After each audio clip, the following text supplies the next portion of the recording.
Mesdames, Messieurs, bonsoir, bienvenue. Voici les titres de cette édition. La BOAD, la BADEA s'engage à soutenir le projet. Le chef de l'État a évoqué avec les présidents de ces institutions financières internationales les priorités du Sénégal. Les deux banques vont soutenir le gouvernement dans divers secteurs: énergie, agriculture, souveraineté alimentaire, infrastructure ou santé.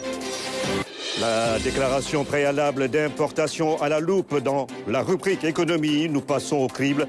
La DPI désormais obligatoire au Sénégal pour toute importation de marchandises d'une valeur de plus de 500 000 francs CFA.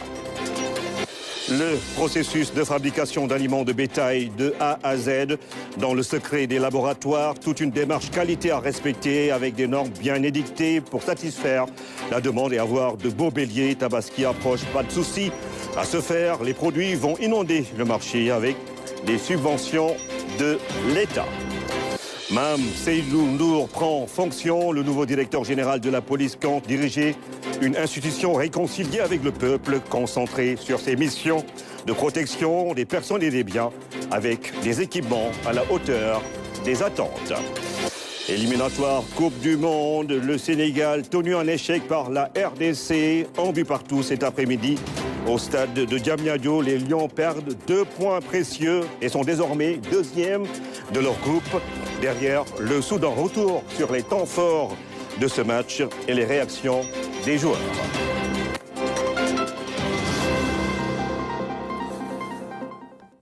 Bienvenue à tous. Ce jeudi, le président de la République a reçu dans la soirée Tony Blair, l'ancien Premier ministre britannique, aujourd'hui à la tête de l'Institut for Global Change. Il s'est dit honoré de rencontrer le chef de l'État et de découvrir sa vision. Les échanges ont permis de poser les jalons d'une collaboration avec le gouvernement sénégalais. Le financement des axes prioritaires du projet au cœur des échanges entre le chef de l'État et plusieurs présidents d'institutions financières internationales. La BADEA, la BOAD, s'engage à accompagner le Sénégal dans son programme de développement économique et social. Aboubakry Kane. L'actualité financière au menu de la fiche d'audience du président de la République. La Banque arabe pour le développement économique en Afrique réaffirme sa volonté d'accompagner le Sénégal dans ses projets. Et pour ce faire, elle entend s'aligner sur les priorités du gouvernement. C'était l'occasion pour moi pour présenter à son Excellence mes félicitations et de féliciter son Excellence et le gouvernement sénégalais pour la dernière sortie sur les marchés financiers qui a été un succès éclatant en si peu de temps. Et j'ai aussi eu l'opportunité de présenter à son Excellence donc la Banque arabe pour le développement économique en Afrique, la BADEA, et le groupe de coordination arabe, les 10 institutions financières sœurs de la BADEA, et exprimer toute notre disponibilité à accompagner son Excellence et le gouvernement sénégalais dans la mise en œuvre de leur programme de gouvernement et de financer les opérations et programmes prioritaires qui seront définis en fonction des besoins du pays. Et au cours des prochaines semaines, nous allons ensemble convenir des priorités du gouvernement sénégalais qui seront financées par la BADEA pour le groupe de coordination arabe, mais aussi des approches innovantes de financement que nous pourrions développer ensemble. Autre institution financière dont le président est reçu par le chef de l'État, la BOAD. Les discussions entre le président Bassirou Diomaye Faye et Serge Ekoué ont porté sur 3 sujets principaux. Nous avons déjà commencé par le féliciter, très chaudement le féliciter pour sa brillante élection à la tête du pays. C'était un événement majeur, non seulement pour notre zone, pour le pays, mais également pour l'Afrique. Il y avait beaucoup de messages dans son élection. Le deuxième point a concerné le fait que le président a donné le cadre philosophique, intellectuel et sa vision du développement, sa vision du Sénégal, de l'évolution du Sénégal, sa vision de l'évolution de notre Union. Et il a donné des éléments de cadrage. La Banque ouest-africaine de développement s'engage à soutenir le Sénégal dans la transformation systémique voulue par le chef de l'État, avec un accent particulier sur les préoccupations de l'heure. La question des infrastructures a été évoquée. Comment nous construisons les routes, mais également comment nous communiquons, comment nous nous déplaçons.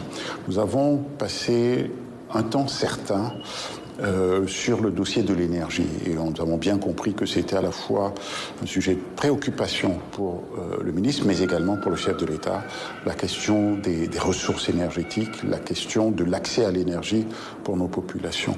La question de l'agriculture, bien évidemment, a fait l'objet d'une attention également tout à fait particulière de Monsieur le Président de la République. La question de la souveraineté alimentaire a été au cœur de nos discussions. La question de la création des valeurs, des chaînes de valeur, la remontée dans les chaînes de valeur, la création de richesses. L'habitat social, la santé et l'éducation, d'autres secteurs passaient également en revue au cours de cette audience. Le mouvement des entreprises du Sénégal, MEDES, invite le gouvernement à créer les conditions pour un secteur privé fort, créateur d'emplois et de richesses. L'affaire a été donc justement lancée ce 20 ans lors de la 23e session de ces assises sur le développement économique endogène du Sénégal. Moussa Mané. Ces assises se tiennent dans un contexte marqué par une nouvelle gouvernance à la tête du pays. De nouvelles autorités qui prônent un changement systémique dans la gestion. Leur priorité, le développement économique et social, avec à la clé une distribution équitable des richesses générées. D'où l'appel du MEDES pour un soutien au secteur privé national, créateur d'emplois et de richesses. C'est dans un esprit orienté vers le développement, la croissance et l'emploi qu'il faut coacher un secteur privé national fort. L'objectif, c'est de mettre en œuvre un dispositif de régulation et d'encouragement de l'activité économique qui permette d'assurer à la nation sénégalaise des retombées positives du développement des entreprises en termes de croissance. Les débats tournent autour du thème « Le développement économique endogène ». Dans sa leçon inaugurale, le docteur Papa Demba Thiam, économiste spécialiste de développement industriel, appelle les nouvelles autorités à faire confiance au secteur privé national. Que si nous avons l'ingénierie technique, économique et financière, ainsi que la vision intégrante pour intégrer nos économies, nous pouvons lever de l'argent sans nous endetter. Mais ça veut dire quoi? Ça veut dire que le gouvernement doit se comporter comme un entrepreneur institutionnel et que le secteur privé aussi doit développer une capacité de proposition fondée sur l'orientation à donner au gouvernement pour sa politique d'infrastructure. Parce qu'avec ce que je viens de dire, ça veut dire que la politique d'infrastructure est orientée. Si vous avez une question de formation, la formation va être dérivée de ce besoin de construire ces centres de croissance multipolaires. Et tout ce que vous avez à faire sur le plan financier, c'est de faire un montage systémique pour développer du financement sur des chaînes de valeur. La pandémie du Covid-19, le conflit russo-ukrainien, deux crises qui ont secoué négativement les économies du monde en général, du Sénégal en particulier, des crises qui viennent rappeler aux autorités à quel point l'économie du pays est assujettie au choc exogène. Nous pensons réellement qu'il est temps que l'État soit aux côtés de ces entrepreneurs-là, puisqu'aucun pays ne s'est développé sans être aux côtés de ces hommes d'affaires. Les atouts sont réels et la volonté politique existe. Il ne reste que la convergence des idées et l'effectivité des actions publiques pour que la souveraineté économique soit non plus un objectif, mais que le credo de toute politique de développement de l'État du Sénégal. Différents panels sont animés par d'éminents économistes, chercheurs. L'objectif, c'est de trouver des solutions à proposer au gouvernement pour atteindre le développement économique et social du Sénégal. L'appel du MEDES pour un secteur privé national fort au moment où la déclaration préalable d'importation est obligatoire pour toute importation de marchandises d'une valeur supérieure ou égale à 500 000 francs CFA. La DPI renseigne sur le volume, la valeur et l'origine des marchandises. Elle permet à la douane de sécuriser l'assiette fiscale et de lutter contre la fraude. De plus, avec la digitalisation des procédures, les usagers peuvent l'avoir en un clic. C'est le sujet de notre grand format économie de ce jeudi avec Aminata Mengfal.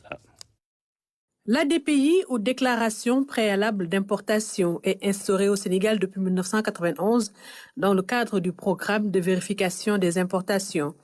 Depuis le 1er mai 2024, cette réglementation a été revue par la Direction générale des douanes. Désormais, l'ADPI est requise pour toute importation de marchandises d'une valeur supérieure ou égale à 500 000 francs CFA. C'est un document quand même très important, donc qui permet quand même une assez bonne maîtrise, disons, des valeurs, donc de l'assiette fiscale. Donc sur les valeurs qui sont pratiquées, disons, par les importateurs de manière générale. Mais aussi ça permet, donc plus ou moins de gérer, en tout cas d'avoir les bonnes statistiques donc, en matière d'importation. D'1 million de francs CFA, le seuil a été rabaissé à 500 000 francs CFA. Une mesure qui va garantir un traitement équitable des opérateurs économiques. 1 million, c'est vrai que ce n'est pas beaucoup, mais 500 000, ça permet déjà de capter, disons, tout le fret du secteur informel. Donc, et de pouvoir, disons, équilibrer un peu avec le secteur formel. Le traitement de la DPI est confié à la direction du renseignement, d'analyse du risque et de la valeur après demande préalable sur le système informatique Orbus Gaïndé 2000, une plateforme qui vise à faciliter les formalités et les échanges pré-dédouanement. Ce n'est pas quelque chose de nouveau. Oui. Et donc, dans ce périmètre-là, Gaïndé 2000 intervenait déjà avec l'avènement du guichet unique pour permettre aux usagers de demander cette DPI. Et donc, cette DPI est demandée à travers la plateforme Orbus. Et donc, Orbus est la plateforme de guichet unique du commerce extérieur qui permet justement de pouvoir faire cette demande-là. Et donc, la DPI est demandée, comme je l'ai dit tout à l'heure, depuis son bureau. Et cette demande est véhiculée vers la structure qui doit la traiter. Aujourd'hui, au Sénégal, donc c'est la direction du renseignement et d'analyse de la valeur qui traite la DPI. Et donc, c'est dans ce contexte-là qu'ils sont aujourd'hui, en tant qu'administration des douanes, utilisateurs de cette plateforme pour délivrer la DPI.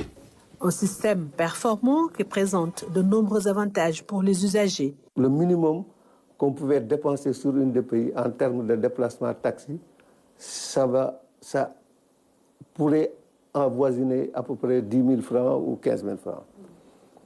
En 2004, avec la digitalisation, le directeur général des douanes d'alors a dit d'informatiser la DPI. Alors, on s'est rendu compte qu'en informatisant la DPI, en une matinée, on pouvait solliciter et obtenir la DPI.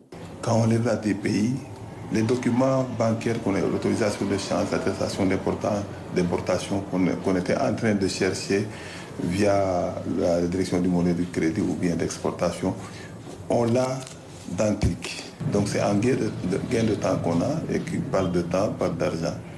Donc c'est plus bénéfique pour la digitalisation qui est mondialisée actuellement pour le dédouanement des marchandises. Commerçants, industriels, associations de consommateurs soutiennent également la mesure. Dans le passé, nous avons eu un engorgement du port. Les organisations de commerçantes ont décrié qu'il y a eu tellement de frais de magasinage et de stockage qui renchérissaient les prix de revient des produits importés. Ceci n'est plus de mise grâce à une dématérialisation intégrale. Et personne ne perd dans cette opération-là. La digitalisation des procédures, une étape importante dans la modernisation de l'administration des douanes. Depuis la rupture du contrat État-Cotecna, à peu près 4 milliards de francs CFA sont économisés par an. L'État quand même avait en tout cas externalisé certaines fonctionnalités, donc qui ne pouvaient pas à son temps peut-être être gérées par l'administration des douanes. Et effectivement, ces contrats ont engendré des coûts financiers énormes à son temps. Bon, c'est vrai que soit on parle de 4 milliards, mais des fois même, ça peut aller loin, parce que des fois il y a des avenants. Et ça dépend aussi, disons, de certaines fonctionnalités, en tout cas, qui sont en tout cas gérées qui étaient gérées par Cotecna, notamment la formation, tout ce qui est le scanning, tout ce qui est la base de données en termes d'évaluation, etc. Donc, ça veut dire qu'aujourd'hui, les administrations étant suffisamment mûres, donc peuvent faire le travail qui avait été fait par Cotecna. Donc, ça permet à l'État, naturellement, disons, en tout cas, de réduire les coûts. L'extension de la DPI n'entraîne aucune nouvelle taxation ni de frais supplémentaires dans les opérations de dédouanement. Cette réglementation va contribuer à la sécurisation des recettes douanières, à accélérer les opérations et à lutter contre la fraude. La police a un nouveau chef, l'inspecteur général de police, Mame Seydou Ndour, a été installé dans ses nouvelles fonctions de directeur général de la police nationale. Cérémonie devant le ministre de l'Intérieur qui a rappelé les missions de l'institution. Salut Seik. Une cérémonie solennelle pour installer un haut cadre de la police nationale. Monsieur l'inspecteur général de police, Mame Seydou Ndour, nouveau directeur général de la police nationale.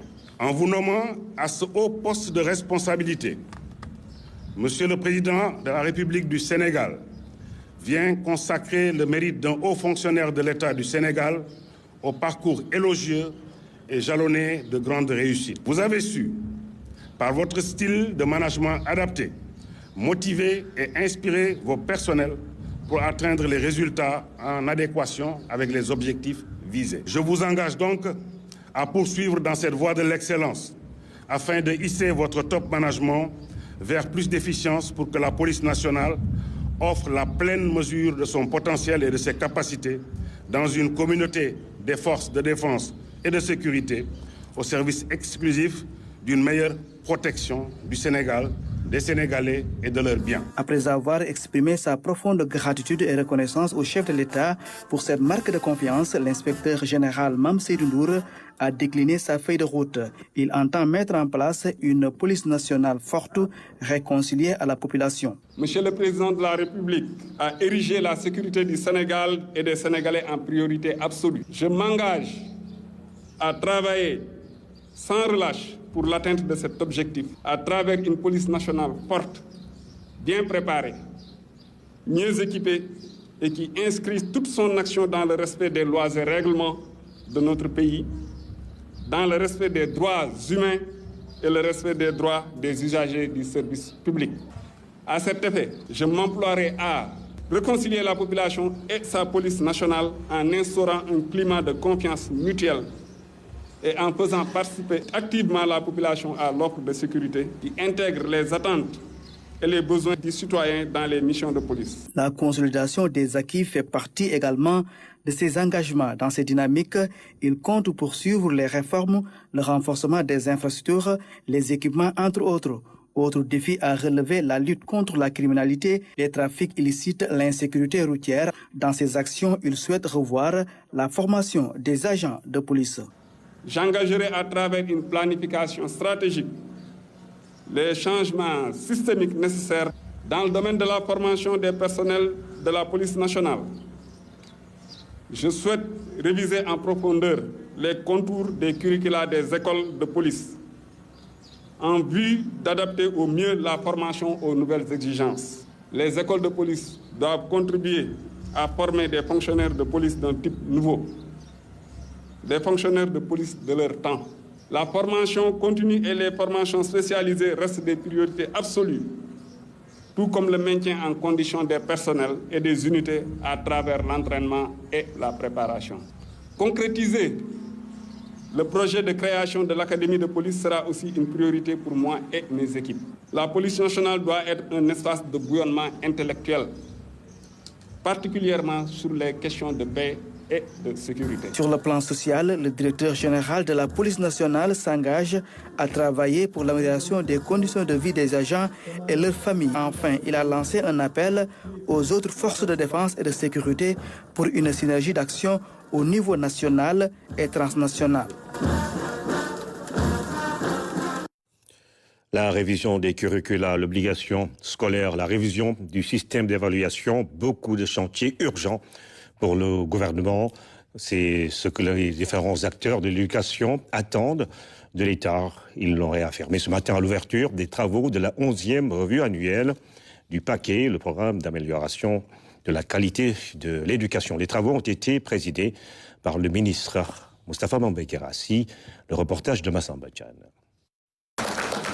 La formation des enseignants, les infrastructures d'accueil, le problème de l'état civil, les DARA, les langues nationales, le numérique, l'intelligence artificielle, voilà entre autres les questions soulevées à l'ouverture des travaux de la revue annuelle sectorielle du paquet EF 2024. Il y a des zones qui sont particulièrement vulnérables. Nous pensons aux îles. au monde rural, aux zones frontalières. Il nous faut évidemment tous nous dire que quand nous parlons d'éducation, c'est de l'humanisme, c'est de la générosité. Donc nous devons avoir une attention pour les plus démunis. Le monde entier aujourd'hui parle de numérique, parle d'intelligence artificielle, parle des technologies de demain. Le Sénégal est justement au moment où nous sommes capables de pouvoir répondre à l'ensemble de ces besoins parce que nous connaissons les compétences et les capacités du Sénégal. La révision des curricula, l'obligation scolaire, la révision du système d'évaluation, beaucoup de chantiers urgents pour le gouvernement. Pour les partenaires techniques et financiers, ces différentes mesures et initiatives sont en droite ligne des objectifs pour un développement durable. Cette revue constitue un moment fort de dialogue entre les acteurs institutionnels et les partenaires au développement pour, ensemble, dans une co-construction dynamique, apprécier les performances et identifier les contraintes et solutions pouvant concourir à l'amélioration des résultats ainsi qu'à la réalisation du projet pour un Sénégal souverain, juste et prospère. Nous, les partenaires techniques et financiers, sommes prêts à vous accompagner pour trouver un cadre de pilotage pour aller vers une formalisation et intégration qui permettent la protection des garçons et des filles et l'acquisition des compétences fondamentales. En termes de bilan, dans le secteur de l'éducation, de la formation professionnelle et de l'enseignement supérieur, des performances importantes sont réalisées. Toutefois, beaucoup de défis restent à relever. Dans les discours, aussi j'ai remarqué qu'on parle beaucoup de réussite scolaire, pas de réussite éducative.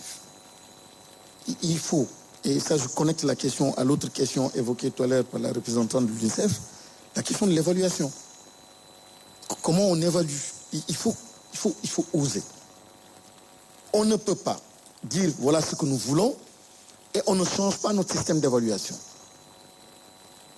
On évalue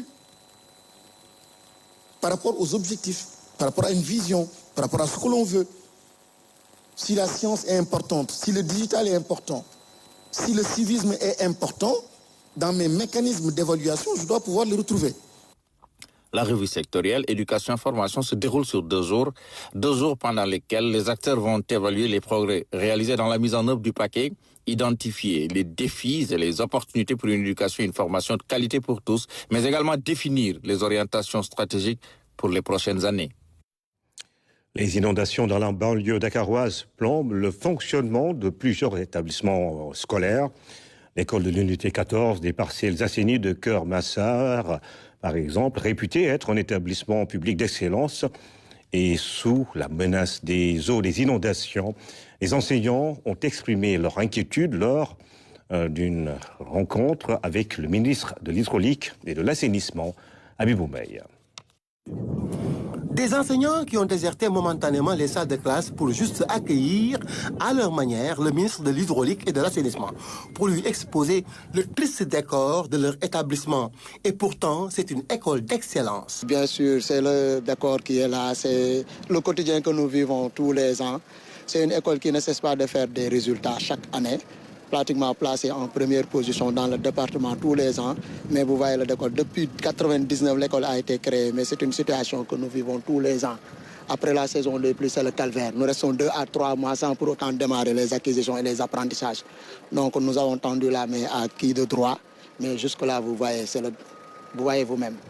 Ce qu'on voit, c'est une école sans clôture, où les arbres qui poussent dans la cour sont les stigmates de la dernière pluie. Un problème d'insécurité qui se pose. Vous voyez le décor qui est là. Donc tout le temps, nous sommes là avec les parents d'élèves en train de tourner autour de rechercher des personnes ressources qui peuvent nous aider. Mais c'est une situation alarmante. Donc nous tendons la main, comme je l'ai dit tantôt, aux autorités nouvelles pour qu'ils puissent quand même nous aider avec bien sûr l'aide de nos autorités académiques qui sont là. Parce que c'est une école d'excellence. Voilà. Une excellente école qui nous finit de faire des résultats chaque année. Et si on y prend garde, cette excellence tant chantée risque d'être engloutie par les eaux causées par les inondations dans cette banlieue dakaroise. Le programme volontaire pour la Grande Muraille Verte va déployer 76 volontaires nationaux et internationaux sur le terrain. Il est piloté par le groupement d'intérêt public de la France. Il a pour objectif lutter contre la désertification sur l'axe Sénégal-Djibouti. Anaïs Nyanyamani. Cet atelier a réuni des volontaires nationaux et internationaux du programme Grande Muraille Verte. Ces participants ont revisité toutes les actions menées dans ce programme dans l'atteinte des objectifs assignés. Dans le cadre du programme volontaire pour la Grande Muraille Verte. Et rapidement, je vais vous donner quelques chiffres concernant le Sénégal dans le cadre de ce programme. Il était prévu au départ 28 volontaires et à ce jour, 23 ont été effectivement déployés. 15 sous statut de volontariat de solidarité internationale venant de 6 pays, la France, le Gabon, le Tchad, le Cameroun, le Burkina Faso et la Côte d'Ivoire. 5 volontaires nationaux de nationalité sénégalaise, 2 volontaires de nationalité sénégalaise en cours de déploiement en France dans le cadre du service civique national français. Financé par le ministère français de l'Europe et des Affaires étrangères, le programme volontaire pour la Grande Muraille Verte déploie près de 71 volontaires répartis sur une trentaine de projets dans 4 pays de la bande sahélienne. Le programme des volontaires pour la Grande Muraille Verte, financé à hauteur de 285 000 € par le ministère des Affaires étrangères français, est une nouvelle preuve du soutien protéiforme de la France à cette initiative. Les dispositifs français de volontariat et les dispositifs des pays partenaires sont mobilisés pour intégrer plus de 70 missions dans un cadre sécurisé et de qualité.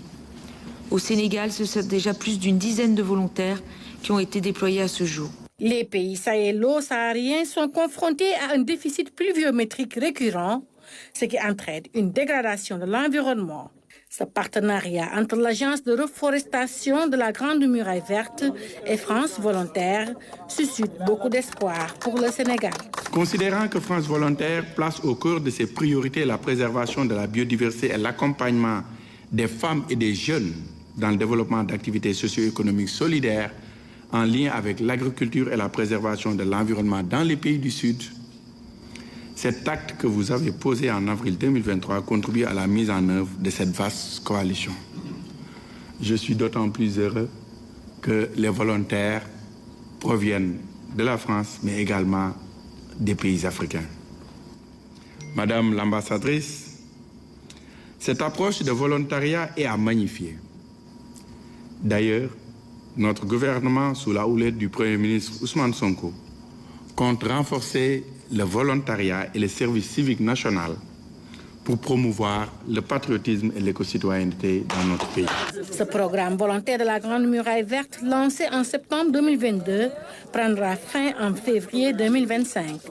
La bonne gestion de ces problématiques par ces volontaires nationaux et internationaux permettra à ces jeunes d'exercer leur citoyenneté en préservant l'environnement pour un monde juste, équitable et durable.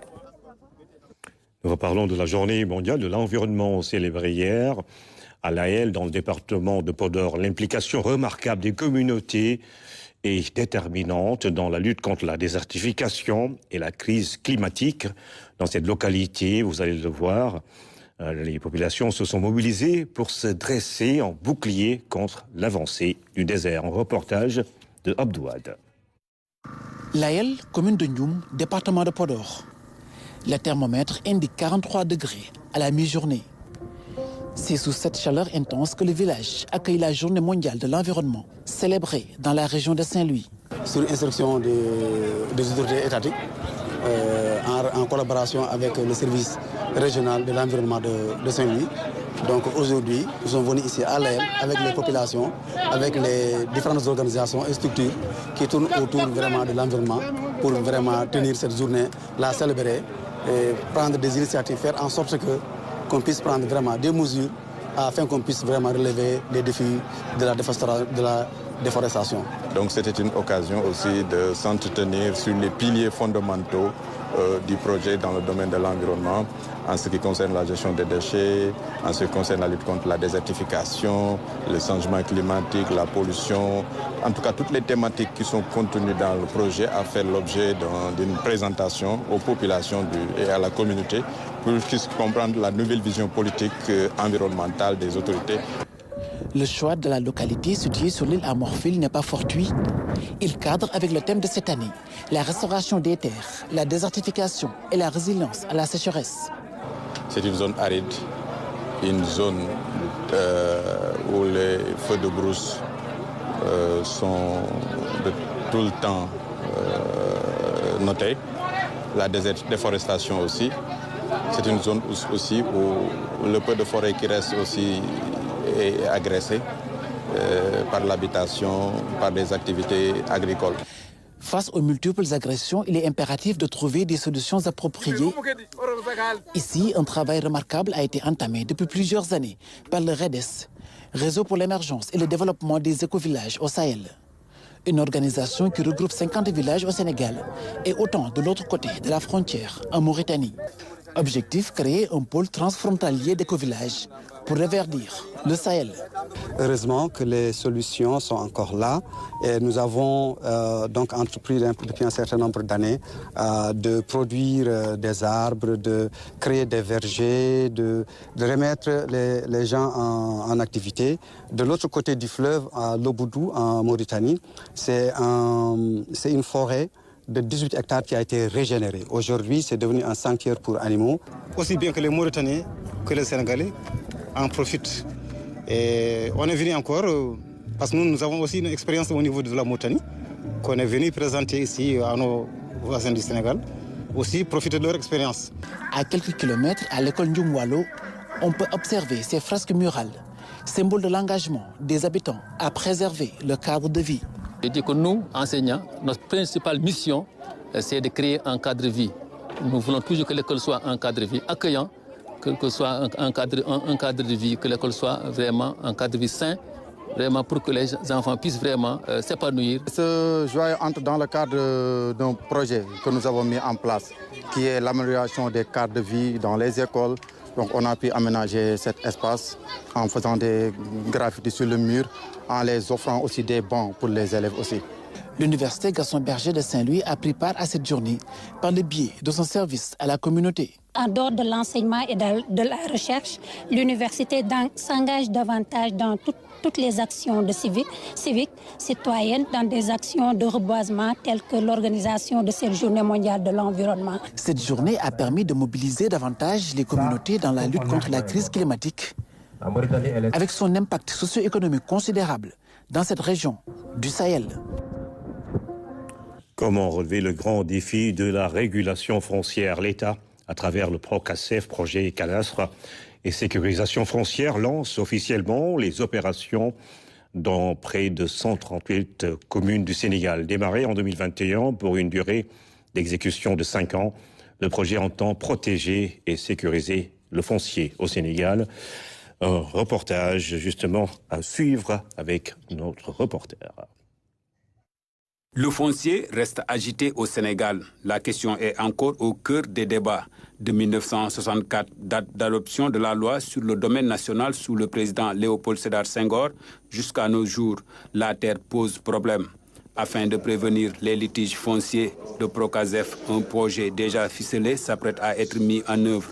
Aujourd'hui est un grand jour pour le projet parce qu'après 2 ans et demi d'études de passation de marché, on est à un moment où il faut descendre sur le terrain, commencer les opérations de sécurisation foncière sur l'ensemble de nos grappes, parce que nous avons 5 grappes au niveau national et avec les opérateurs recrutés, nous allons procéder dans les communes cibles du PROCASEF à la cartographie de l'espace communal. 138 communes sont concernées par ces différents projets. Différents secteurs de la vie économique et sociale dépendent d'une bonne gestion foncière. C'est le cas de l'agriculture, c'est le cas de l'environnement, du climat des affaires et du secteur privé. C'est le cas de l'aménagement du territoire et de la décentralisation. Donc, comment faire pour essayer de clarifier la situation? Le PROCASEF est sans doute la solution pratique pour prévenir les litiges fonciers. Le gouvernement du Sénégal a sollicité les services des bailleurs afin de mettre en œuvre un projet cadastre et de sécurisation foncière. Du côté Banque mondiale, un investissement de 80 millions qui se partage entre 40 millions de prêts et 40 millions de dons a été alloué en 2021 au gouvernement du Sénégal. Vu son importance financière et son enjeu territorial, le PROCASEF commence déjà à dérouler son plan d'action. Tous les travaux dans les 138 communes sont lancées. Nous allons construire 138 bureaux fonciers dans les communes cibles du Procasef. La question foncière étant locale, dans un premier temps, le Procasef entend ainsi aider les communes à développer une véritable administration foncière. Le Procasef est bienvenu parce que cet outil-là, nous ne l'avons pas. Mais nous allons, à partir de demain, avoir une référence, avoir un document, avoir une formation, avoir une capacité de pouvoir délibérer en concertation avec l'État, le cadastre, etc. Tout ça. Pour cela, et ça, c'est extraordinaire. Le Procasef n'est pas un projet de réforme foncière, mais bien une approche de sécurisation avec l'érection d'un cadastre à l'échelle nationale, afin d'améliorer le système d'enregistrement et de formalisation des droits fonciers dans les zones rurales et périurbaines. Après ce reportage de Moussa Mané, une question d'intérêt national avec une actualité qui la dicte. Quelle gouvernance face au phénomène de la migration africaine? Le débat est suscité par le Centre de recherche indépendante sur les politiques publiques, IPAR, en collaboration avec OSIWA. Le constat est que la population africaine se déplace de plus en plus à la recherche de meilleures conditions de vie. Face à cette situation, IPAR produit des travaux scientifiques afin d'éclairer les décideurs politiques. Amadou Diallo. Une table ronde pour passer à la loupe la montée en puissance des sujets liés aux migrations. La migration, une donnée inhérente à l'être humain. C'est important de montrer que la mobilité elle est importante pour équilibrer. C'est ce qu'on appelle les phénomènes de push et de pull. C'est parce qu'il y a des zones répulsives et des zones attractives. Donc là où il y a par exemple des problèmes de sécheresse, on est obligé d'aller là où il y a de l'eau pour pouvoir trouver en tout cas des moyens de subsistance. Historiquement, le déplacement massif de population a toujours existé. Seulement, le phénomène reste complexe aujourd'hui et connaît des mutations profondes en Afrique. Pourquoi aujourd'hui les jeunes Sénégalais ou Africains préfèrent quitter les champs, l'agriculture africaine et aller par exemple vers les champs occidentaux pour faire la même activité d'agriculture?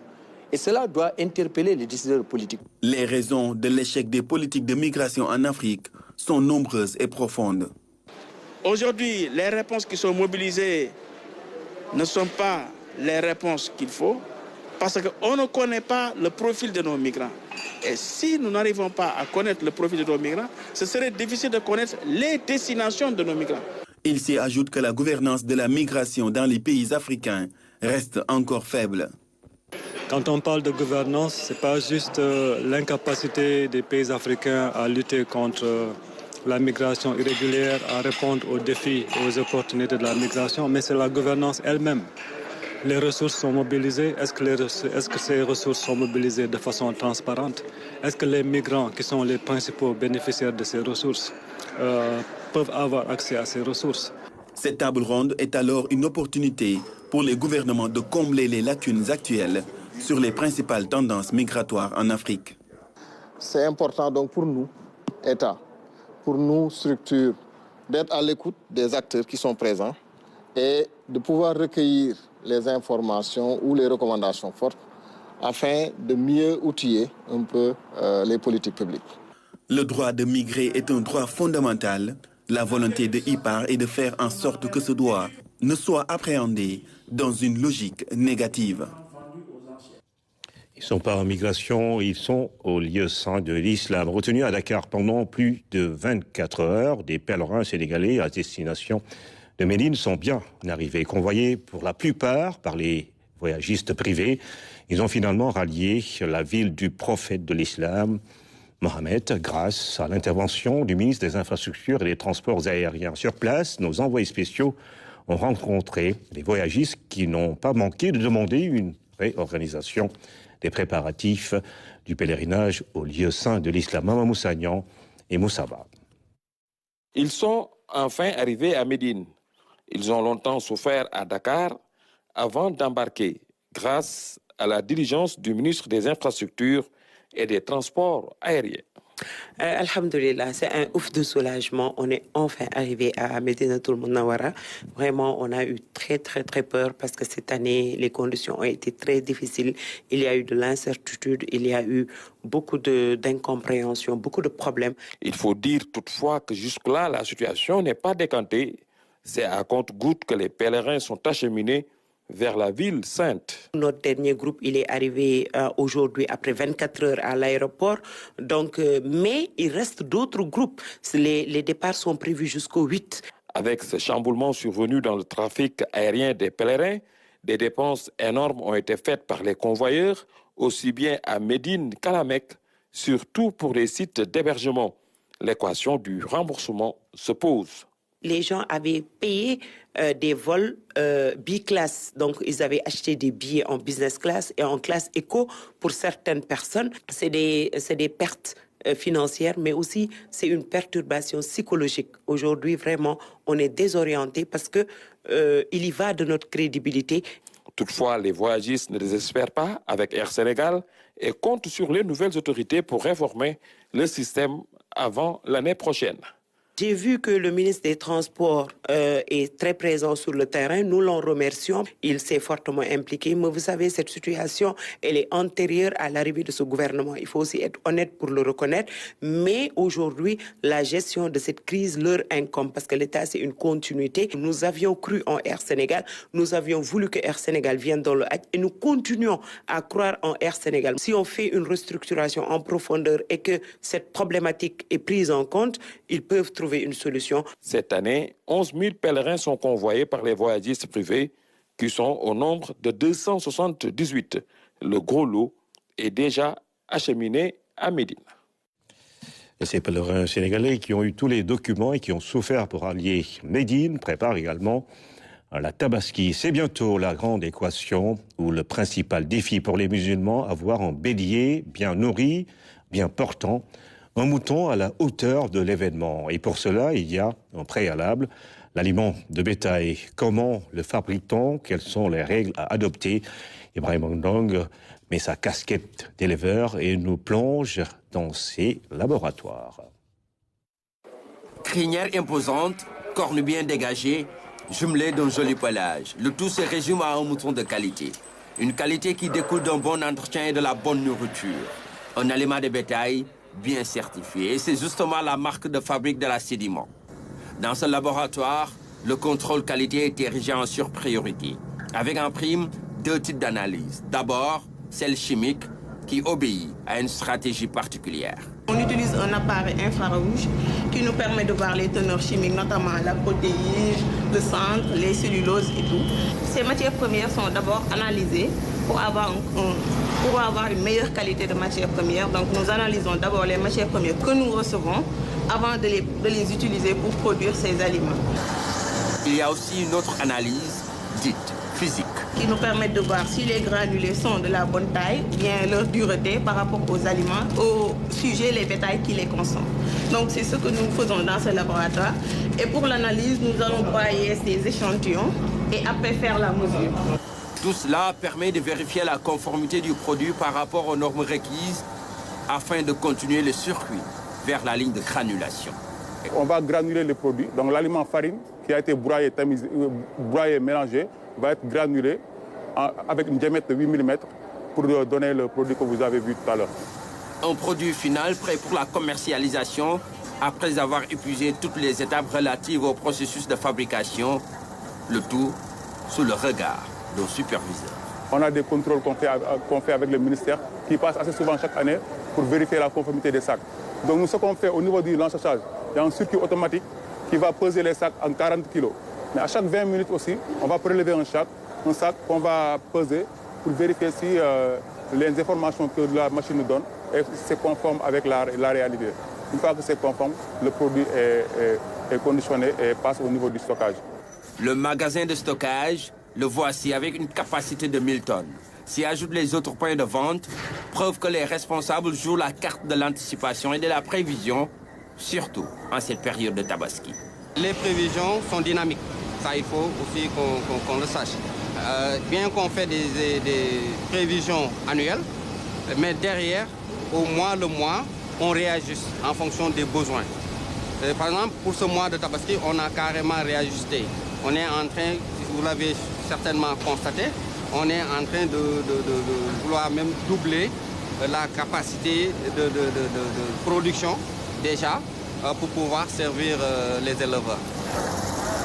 doubler, voire même tripler la capacité de production, avec comme seul objectif satisfaire la demande du marché. La vente, c'est la prévision. En amont, je peux même dire en début d'année, on fait nos prévisions pratiquement annuelles. Et on prend en compte à chaque fois les besoins en termes de commercialisation d'aliments bétail.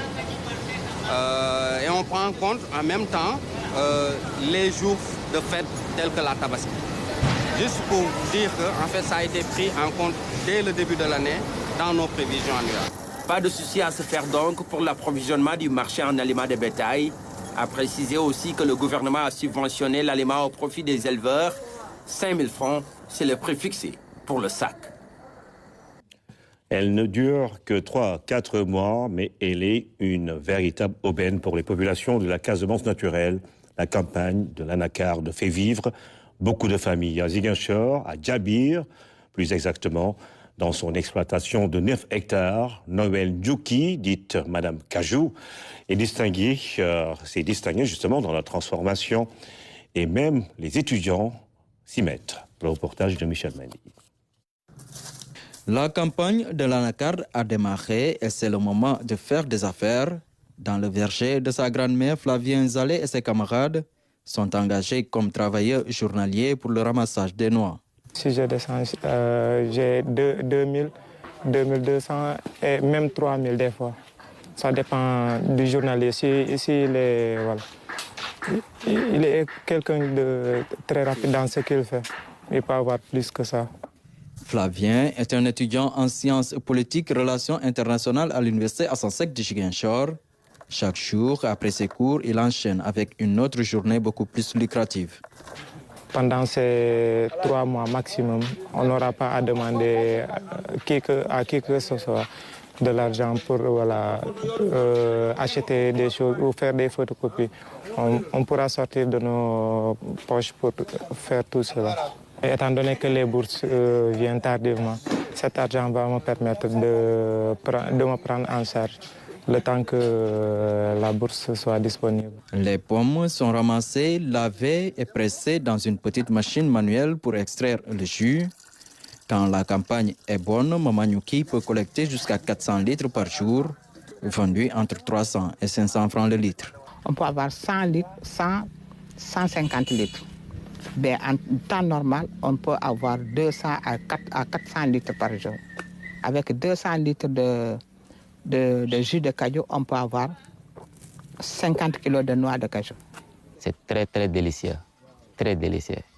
Et j'ai même appris qu'il y a des vertus. Mais je n'ai pas effectué des recherches allant dans ce sens. Mais c'est un jus très délicieux et nous aimons bien. Au-delà du jus, plusieurs produits dérivés sont tirés de la pomme. Avec la pomme, on peut faire des confitures, des brochettes, des ragoûts, des farines, des dattes, du couscous et beaucoup de choses. C'est des produits que j'aime bien.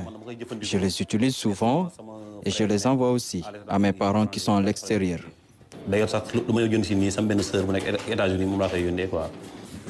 Vraiment, la pomme est devenue de l'or. Parce qu'on ne jette rien. Et je remercie le bon Dieu et mes parents. Derrière ce trésor agricole tiré du verger de Mère Nyuki se cache une inquiétude. C'est celle de voir disparaître son verger sous le coup des lotissements. Le jour qu'on m'a dit qu'on va faire le lotissement ici, vraiment j'étais évanouie. Parce que je ne connais rien si ce n'est l'agriculture et l'anacarde. Et vous le voyez, tout est parti. Tout est parti sur 9 hectares. Je n'arrive pas à avoir 5 lots. Si c'est 5, plus de 6 lots, il n'y en a pas. Comment voulez-vous maintenant que le gouvernement dise qu'on doit retourner à la terre et que la terre est partie? Des murs d'habitation sont déjà sortis de terre dans les parcelles. Une chose qui attriste Maman Cajou, comme on la surnomme. Elle souhaite que les lotissements soient revus. Sport, football, les Lions ont tenu un échec par la RDC cet après-midi. En but partout à Diamniadio, le Sénégal perd 2 précieux points dans la course à la qualification à la Coupe du Monde 2026. Les hommes de Aliou Cissé se retrouvent du coup à la 2e place du groupe B derrière le Soudan. Le résumé du match avec Amadou Diallo. On joue ce ballon et c'est fini à Diamniadio, la République démocratique du Congo qui tient en échec le Sénégal à domicile. Les Lions perdent 2 précieux points. Les Léopards tiennent tête aux Lions. Le Sénégal est ainsi tenu en échec par la République démocratique du Congo, en but partout. Les hommes de Aliou Cissé tenaient pourtant le bon bout avec l'ouverture du score en fin de première période. Nicolas Jackson travaille sur le côté et délivre une passe décisive à Ismaïla Sarr, qui marque ainsi son 13e but en équipe nationale. Dans ce match, après une partie de billard, et c'est Jackson. Un peu avant le but sénégalais, Ismaïla Sarr s'écroule dans la surface congolaise, mais l'arbitre ne siffle pas. C'est assez litigieux, on reverra le ralenti, mais il me semble qu'il y a un contact. Peu après, les Congolais se signalent. Yohan Wissa croyait marquer, mais son but est refusé pour position de hors-jeu. Les deux équipes se rendent coup sur coup. Pape Gueye lance Nicolas Jackson qui part seul. L'attaquant sénégalais voit son tir sur le poteau. Ce sera l'occasion pour lui de marquer son premier but avec le Sénégal. Et non, comment il a fait pour rater encore? Les Léopards finissent par punir les Lions à 5 minutes de la fin du match. Maëlé fusille Edouard Mendy. Une frappe pure qui finit dans la lucarne. Fiston Maëlé qui égalise pour la RDC à la 86e minute. Un but partout entre le Sénégal et la RD Congo. Dans les arrêts de jeu, Niakhaté travaille son centre, mais Abdallah Sima n'a pas pu reprendre le ballon.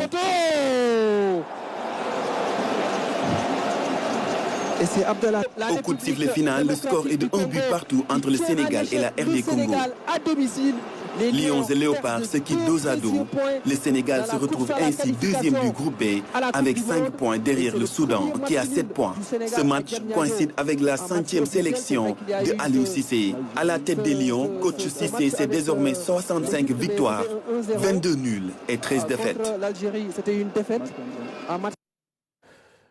Justement, pour parler de ce match, nous allons retrouver au stade de Diamniadio Aïssatou François Seck en direct pour nous replonger dans l'ambiance de ce match du Sénégal face à la RDC. Aïssatou François Seck, bonsoir.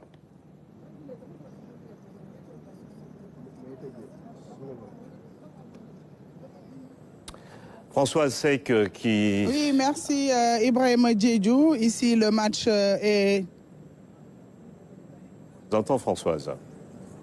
Oui, merci Ibrahima Diédhiou. Ici, le match est terminé. Le Sénégal, donc, qui encaisse un but, qui en marque un autre. Donc, un match nul pour Sénégal-RDC.